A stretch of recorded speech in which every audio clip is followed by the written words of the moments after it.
Hey Mannafests and guests, it's me, Manna Steel, and welcome back to my YouTube channel, or welcome if you are new, and a special welcome to my survey of performance class. Hey guys, hey! So this video is super special because yes, it serves as my final for my final and survey of performance class, but also I'm going to use this final as a video to release to the whole wide world, just because one thing about SCAD is your career starts as soon as you walk in the door, okay? Like, Dr. Burch, mwah, you're amazing. Literally, she said this project is to help us in our career and shouldn't feel like an assignment specifically for this class, but an assignment to help us with our career in the future and help us in the now, which is amazing and great. So this project and video is called How Music Engineering Sings in a Song. I mean, most of us know this. I do music, I dance, or talented, or whatever. We're gonna break up this video and presentation into 4 different sections. So we're gonna have first the why. Why am I choosing this topic for my final presentation and what it means to me? 2, the setup of actually recording the song and the explanation from sound engineering students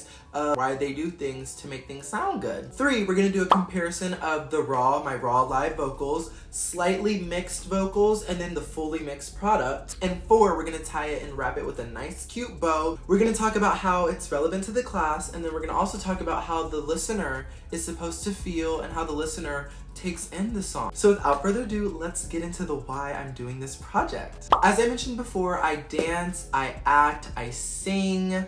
That is my life. I want to be a world-class entertainer for my job. I want to be proficient in acting, singing, and dancing. We want to be a triple ace. I do social media as well, basically full-time. I edit my videos, I edit my music videos, I choreograph some things, I write my songs. In my career, I'm a part of every single process that goes on. I like to be, and it's just fun, and I love collaboration. And the biggest area in my career where I collaborate a lot is the actual recording and mixing of music, just because I do not know how to do that. So I often go to people to help me with that because I know I can't do it alone. And no tea, no shade, I don't really want to do it.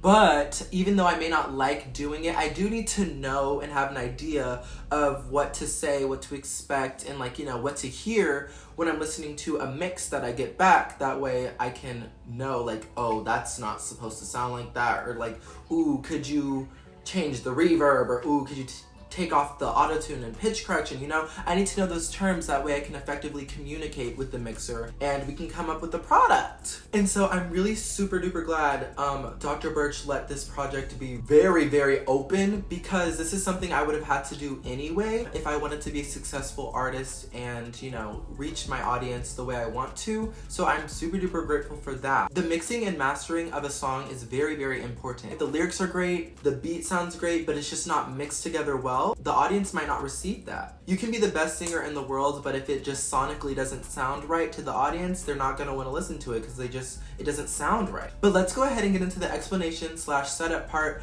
where my friend Truman Bishop and Dylan Ramrus teach me and talk to us about the setting up of recording a song. Dylan is helping me learn what these are what mixing these are used for. Genelecs, the really big ones, are high quality speakers that are really meant to be used to hear the high fidelity, how high all the high frequencies, and hear me clearly. The middle ones, which I forgot the name of, are actually, I'm gonna use a bad word, crappier speakers.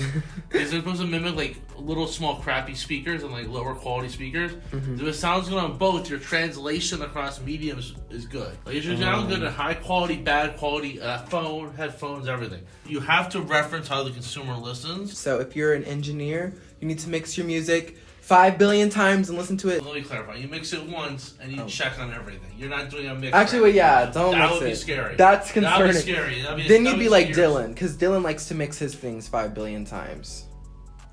I'm just kidding. Proceeds to ruin all your mixes to the end of time. Guys, I just made an enemy out of Dylan. Hey, oh, dang it. Hey guys, who are we with? Truman!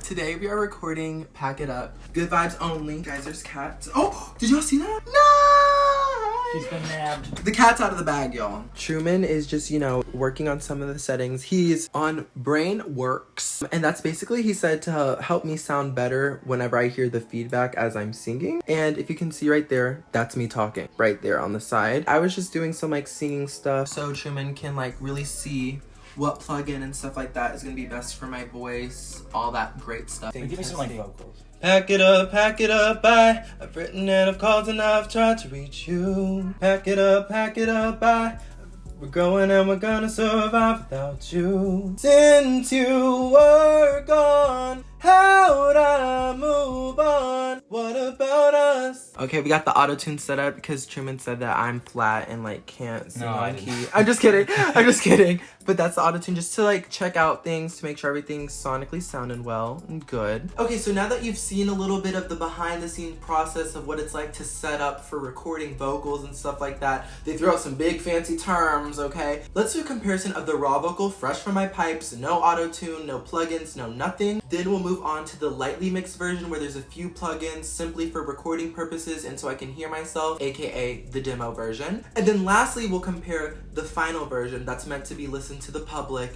and is essentially the final version and the official song. Some things I want everyone to think about as we listen and compare the different versions is which one sounds the best to you, which one sounds the least best to you, which one do you think would sound better on the radio, which one do you think would sound better if it were performed live? Like, think about all those things in your head. It might even help if you close your eyes. Which one do you like the most? And there's no right or wrong answer.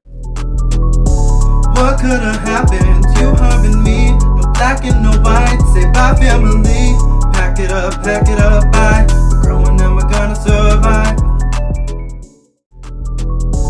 What could have happened? You hugging me, no black and no white. Say bye family, pack it up, bye. We're growing and we're gonna survive.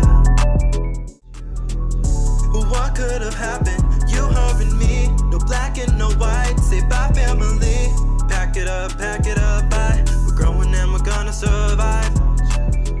We can pause the video here, maybe in class. I'm very curious to see which one you guys liked the most. So now that we've had time to discuss which one we liked better, which one we didn't like as much, which one would sound better in this situation, in this scenario, how does this tie to Survey of Performance and how does it tie to this class? If we refer back to The Seagull written by Anton Chekhov in 1895, when he first premiered it in 1896, let's just say the theater and the audience members did not have a great reaction to his play. They thought it was so bizarre, it was boring, they didn't understand it, it was confusing. They were throwing things on stage, they were heckling, they were booing. They were literally booing the poor man like, Anton, are you okay? Get up, get up, get up. How does that relate to this? The audience did not like his version of The Seagull. Later, in 1898, Konstantin Stanislavski went to Anton Chekhov and was like, hey, let me help you with your play. It's just not being read well by the audience. Let me help you rewrite it. Let me help you edit it up a little bit. After the edits, you know, the changes, the adjustments, the audience loved The Seagull. I mean, even to this day, the National Theater has The Seagull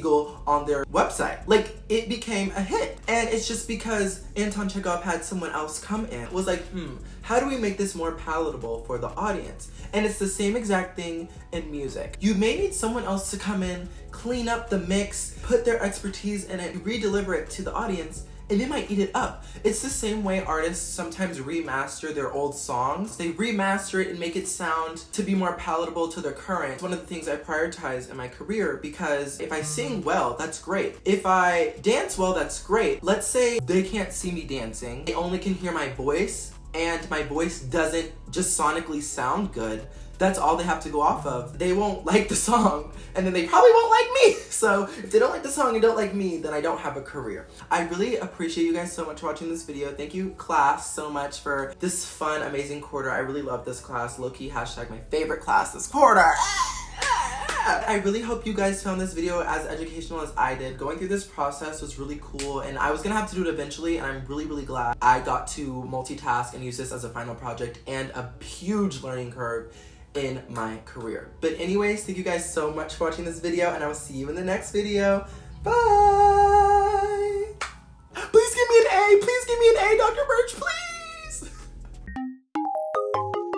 You got it right.